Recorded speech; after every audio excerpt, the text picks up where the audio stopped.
In the process of working on your dreams, you are going to incur a lot of disappointment, a lot of failure, a lot of pain, a lot of setbacks, a lot of defeats. But in the process of doing that, you will discover some things about yourself that you don't know right now. What you will realize is that you have greatness within you.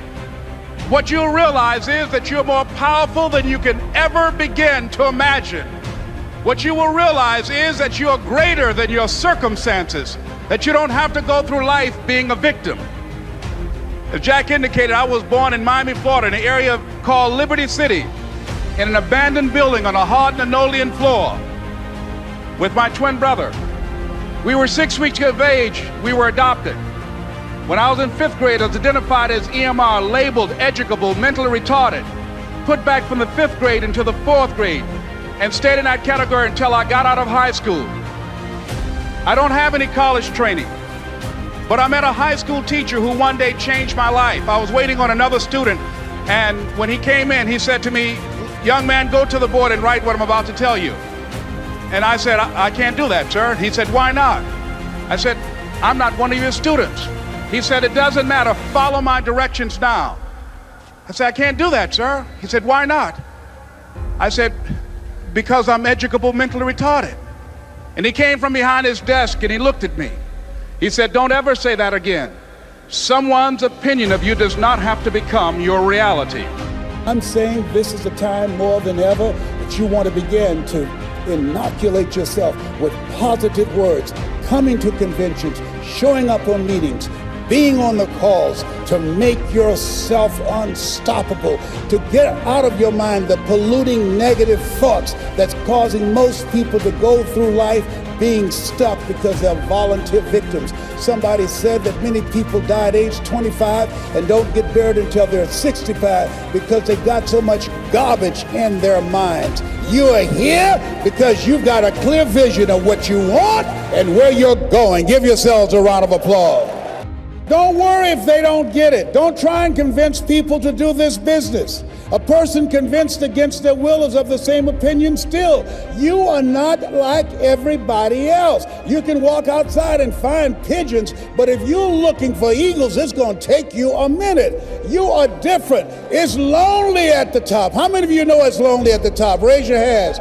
It's lonely at the top, but you eat better. That's what I'm talking about. You're different. One great entrepreneur said, "I choose not to be a common man. It's my right to be uncommon if I can. I seek opportunity, not security. I do not wish to be a kept citizen, humbled and dulled by having the state look after me. I want to take the calculated risk, to dream and to build, to fail and to succeed. I refuse to live from hand to mouth. I prefer the challenges of life to the guaranteed existence, the thrill of fulfillment to the still calm of utopia. I will never cower before any master, nor bend to any threat. It's my heritage to stand erect, proud and unafraid, to face the world boldly and say, 'This I have done.' You showed up because you're building a business that you can stand and say, 'I did this. I did this. This is my dream.' Give yourselves a round of applause. Yes, yes, yes. It's hard changing your life. It was hard when just over 3 years ago, in the Penobscot building in Detroit, Michigan, where I was operating my business, and I fell on some hard times, and I was sleeping in my office. It was hard coming into the lobby, and the security said, "Excuse me, Mr. Brown, can we see you for a moment?" And I said, "Yes," and I walked up to the counter, and he gave me an envelope, and he said, "Would you mind reading it here?" And I opened the envelope, and the envelope was from management that said, "This is an office tower. It's not a hotel. Please do not sleep in your office." And I said, "Excuse me, sir." I said, "I just work long hours in creating my business. I'm an entrepreneur. And right now things are bad for me, but they're not going to be this way always. And I just asked for the opportunity to continue to operate like I'm doing. I'm not trying to make this my home." And it was hard coming through the lobby. And sometimes they would laugh. There's a guy talking about becoming successful. And look at him.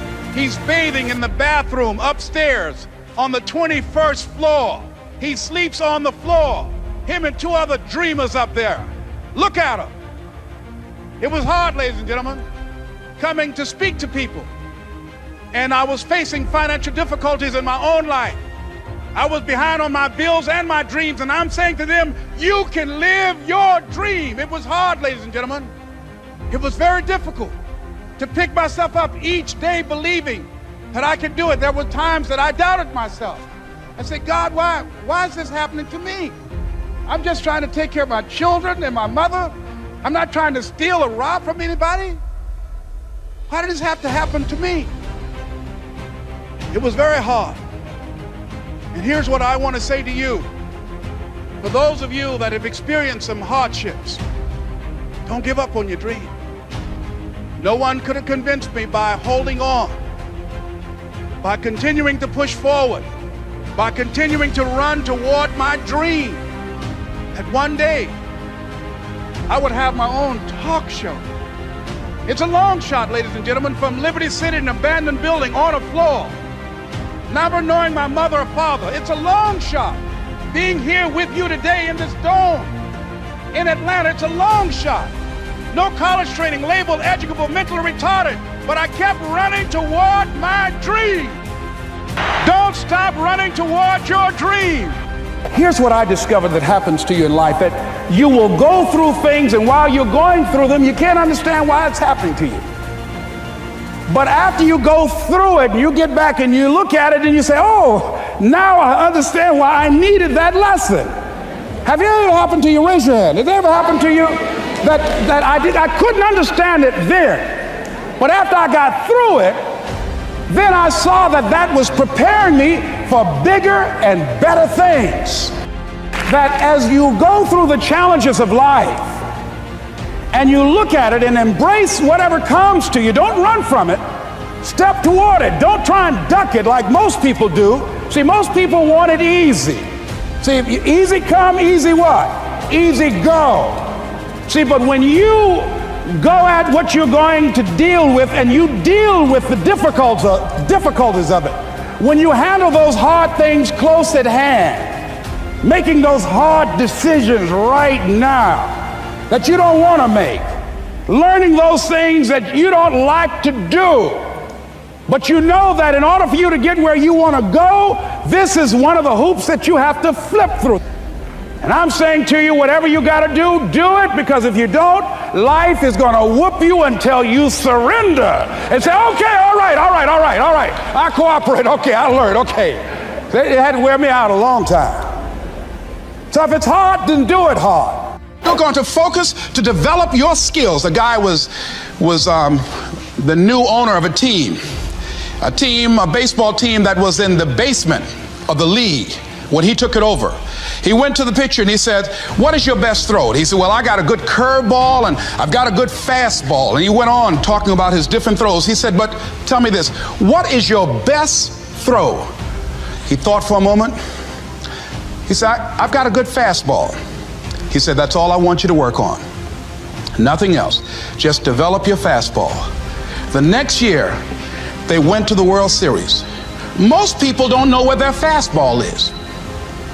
Most people go through life never discovering what their talents are. Most people never develop their talents. They have skills and abilities, but if you don't nurture them, if you don't develop them, they will never serve you. Your gifts can take you many places if you develop your gifts.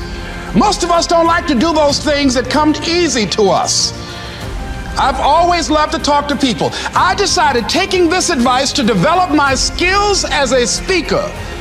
And my gift has developed and it's taken me many places. You have something that you brought to the universe, and that if you decide that my life deserves my developing, this is what I do well, and becoming the best at it, and mastering myself, and seeing what I have within me. If you decide to drop your buckets where you are and develop your gifts, I grant you, you'll never ever be without. I grant you that your gifts will take you places that will literally amaze you. I grant you that if you begin to work to develop your gifts, you'll develop a strong sense of happiness. You'll get a larger vision of yourself, because part of beginning to get a larger vision of yourself, all of us need some area of our lives where we can have a feeling of competence.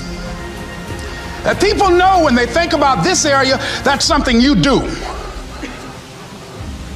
That you eat and sleep that. And that you do that. You do that.